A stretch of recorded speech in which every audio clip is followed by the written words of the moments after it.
来这件嘛，互人的观感真歹。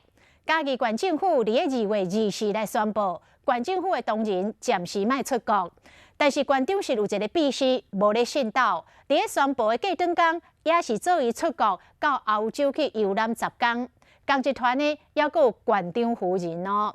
议员是来痛骂县长，讲县长拢无带头来做模范。24发布袂使出国，你感觉2月25有啥物人出国？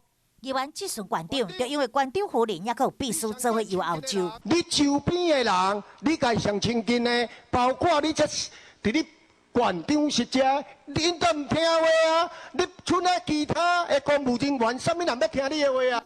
国民党议员强烈的炮轰。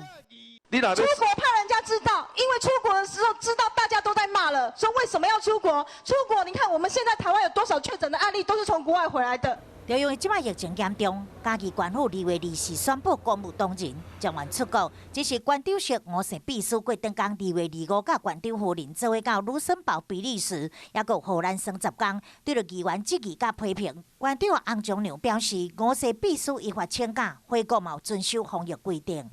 整个疫情变化非常的快，那今天议员提出这样的一个质询，那我想我们应该更严格来检视自己。